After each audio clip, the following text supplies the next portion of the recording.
The shadow of the Cold War appears to be returning to the Caribbean, with tensions between the United States of America and Cuba once again escalating. The US has now deployed nuclear-powered aircraft carrier USS Nimitz and its strike group into the southern Caribbean as part of the President Donald Trump's pressure against Havana. Washington says that deployment is meant as a show of force, but the timing is significant. The US Justice Department indicted former Cuban President Raul Castro in a decades-old case linked to 1996 shoot-down of civilian aircraft. At the same time, CIA Director John Ratcliffe visited Havana, where US officials demanded major economic reforms and asked Cuba to shut down Russian and Chinese intelligence operation on the island. The Trump administration has also tightened sanctions and imposed what Cuba calls an effective oil blockade. The result is severe blackouts, food shortages, collapsing healthcare services, and an economic crisis across the island nation. Cuban officials say electricity cuts now last up to 22 hours a day. President Trump has openly hinted at possible military action, saying previous US presidents considered acting against Cuba, but he may be the one to do it. Secretary of State Marco Rubio says diplomacy is preferred, but warns that US will do whatever it takes to protect national interests. They got to make a decision. Their system doesn't work, right? Their economic system does not work. It's broken. And you can't fix it with the current political system that's in place. They just don't comprehend how to do it. And it's a failed state. Like, their economy and the model they're trying to follow in Cuba doesn't resemble what anyone is doing anywhere in the world. I mean, there are other ways to do it that can provide the people of Cuba prosperity and opportunity. And it's what I said in the video to them the other day. You look at Cuba, in the Bahamas, in Jamaica, in the Dominican Republic, here in Florida. Cuba's surrounded by places where people have the right to do things like own a business, work for themselves, and be able to vote and for the leaders that govern them and or replace them. So if that's possible all around Cuba, why isn't it possible? Why is that not possible inside of Cuba? And right now, there just doesn't seem to be people over there in charge of the regime who are in any way open to any of those changes. And the things they talk about economically are cosmetic in nature. They're not real, because that's what they've gotten used to all these years. It's just buying time and waiting us out. They're not going to be able to wait us out or buy time. We're very serious. We're very focused. As I told you a moment ago, in the context of Iran, the president's preference is always a negotiated agreement that's peaceful. That's always our preference. That remains our preference with Cuba. I'm just being honest with you. You know, the likelihood of that happening, given who we're dealing with right now, is not high. But if they have a change of heart, you know, we're here. Cuba, however, accuses Washington of preparing a pretext for military aggression and says it remains open to dialogue based on equality and reciprocity. China has also stepped in, backing Cuba's sovereignty and opposing American pressure. The big question now, can Washington repeat its Venezuela playbook in Cuba? And what is really driving America's renewed aggression in the Caribbean? On this issue, I'm joined by Ambassador Suresh K. Goyal and Major General Rajan Kochar. Let me straight away go to Ambassador Goyal. Sir, what explains this renewed aggression of America? Can they do a Venezuela in Cuba, sir? What explains? I think that is a question that is more important. But if clearly, given the kind of indefensible state that Cuba is in, USA can certainly, or not the USA, but Trump can certainly do what they did in Venezuela, particularly when we know that Cuban military is not even that well prepared to defend Cuba as Venezuelan military was. And then they could do it. But in the case of Cuba, it's even more indefensible. Therefore, it is doable. But why are they doing it? Now, again, that is a question that I think is freeing me. Is simply they have come to now realize perhaps that Cuba is, as Secretary of State Rubio was saying, Cuba is the only country in the neighborhood which is still following a communist regime, which is still following a kind of a different economic system, and they want the economic reform, economic changes there. I don't know why, but Cuba is a thought. Being very close to USA, they would not like to have a system of governance right next to California, the way Cuba is. So now probably they feel that Cuban economy being what it is, they can do it. I doubt very much, frankly, that either China or Russia would come or would take any action, uh, military action, in case USA does. Ambassador Cole, during Bays of Pigs crisis, the issue was missiles. The issue was submarine. I mean, so there is no Bay of Pigs crisis here. They're saying, you know, the Russian and the Chinese intel operations must stop. I mean, so every embassy has an intel op center. So I think that's a ruse. I don't think there is any such case here. The Bay of Pigs operation, etc., those are very different kind of a thing.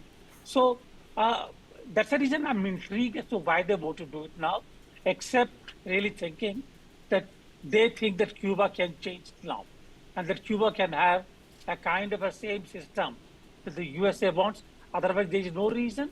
But if that is what Trump is looking for, it is doable. Probably they will have to find somebody to take place of the government there, the new prime minister. But that's the only thing I can think of. Otherwise, there is no reason whatsoever, I know. Okay. Okay. General Kocher, do you think it's possible to do a Venezuela in Cuba? The way they took the entire world by surprise, they captured the president and president's spouse, you know, they are in the United States of America in some jail, in some penitentiary. So is that sort of an operation you think that Americans want to conduct in Cuba? Or is Cuban military is different from the Venezuelan military? That's a good question, Karthik, because these two comparisons are very important to understand. And in my own analysis, I don't think that Venezuela can be compared to Cuba. Firstly is the people of Cuba. There is a war doctrine there, Okay. which is being followed, which is called war of all people. And all Cubans have been trained militarily. They are trained in guerrilla warfare. They are local militias there. So that kind of a cakewalk, United States cannot have the way it happened in Venezuela. The second point is the intelligence part, like will United States be able to purge inside? The way in Venezuela, United States could actually purge the fears of security, and Maduro could be picked up. Can Raul Castro be picked up in a similar manner? Because that is a possibility of special operations taking place, but it requires hard intelligence, and it also the kind of training the people of Cuba are having. So I think there will be a stronger resistance than it was for Venezuela. And I have the opinion that America will first like to exhaust the coercive actions which already taking. Basically, America wants a regime change. And a regime change will fit into all its plans. It will actually avoid Okay. military operation happening in that area. So I, right now, in spite of posturing, as you rightly said, the aircraft carrier is there, the troops are getting you ready, the statements of Marco Rubio. Now, again, this Marco Rubio is also a very interesting character because he's a Cuban himself, and he's now in United States, and in Florida. There is a large segment of these kind of people who are anti-Cubans and who want to take some sort of a revenge against Cuba. But I think Donald Trump, as of now, see the kind of pressures he's facing in Iran. He has not yet exited from there, and he's not likely to exit at least for a couple of months more.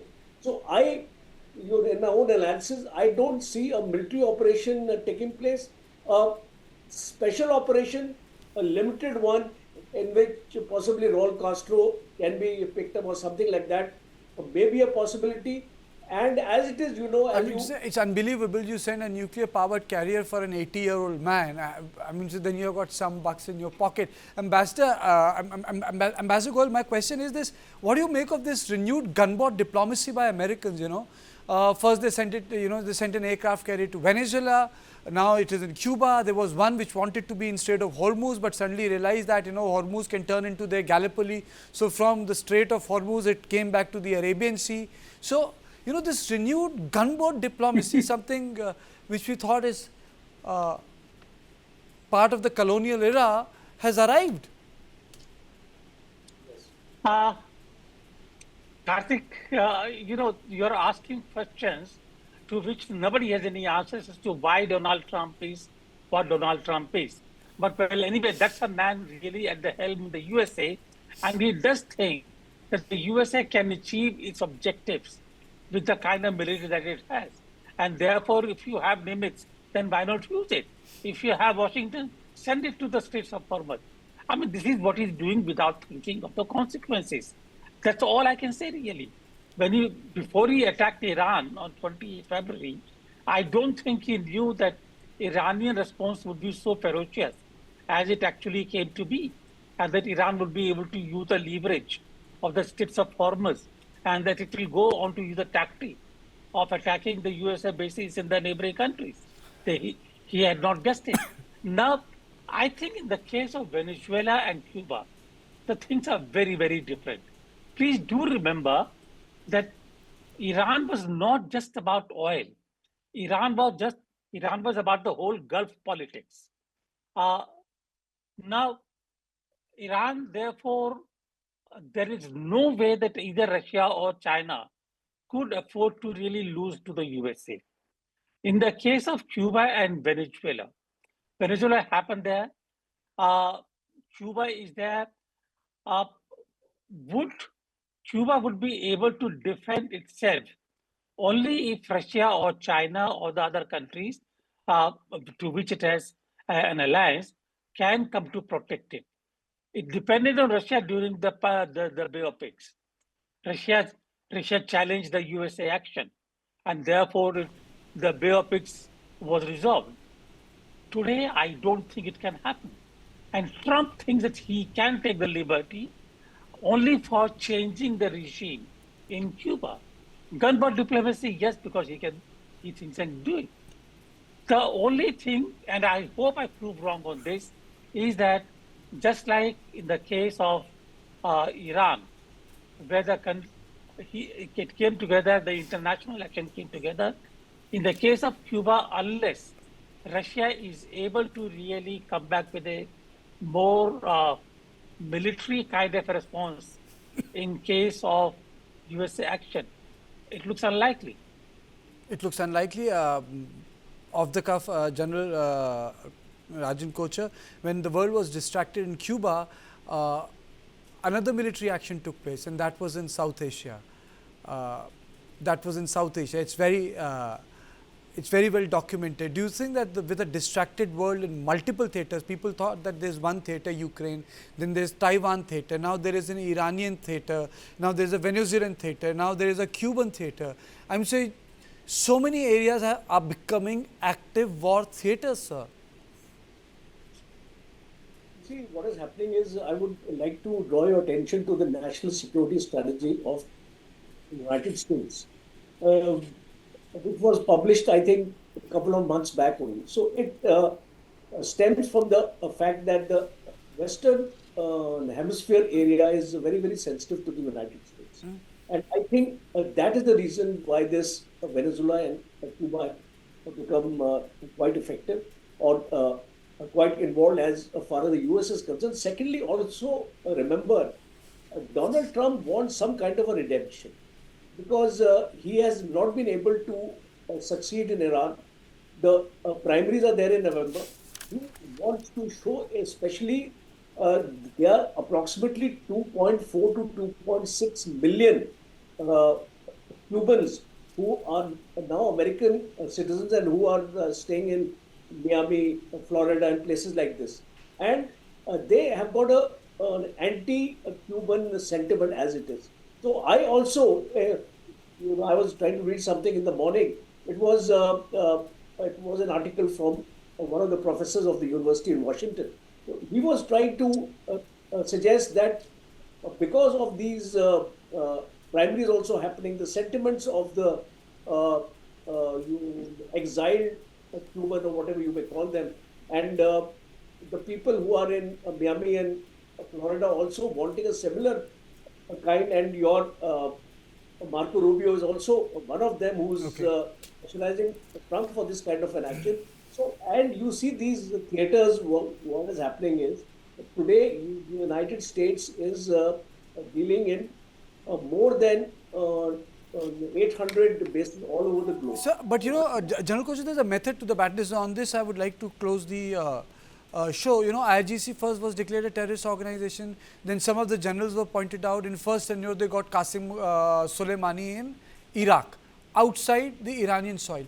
Similarly, cases were against Maduro. They tried him in absentia. You know, the case was in New York. They got him. Now they have indicted Raul Castro. So they have just built a sort of a legal case around him, and just points out to the fact that it will allow them to carry forward with whatever a military operation to serve their political objective. But I think what is really problematic is that instead of having a coalition against this temperamental attitude of Donald Trump, where he is leveraging the raw American power and breaking the rule-based order, and he is getting away with it in all parts of the world. I don't know what will be left once his tenure is over, because he has activated so many areas and made them so, I would say, and he has made peace so fragile in the modern times. I thank both of you for such a nice and enlightening conversation.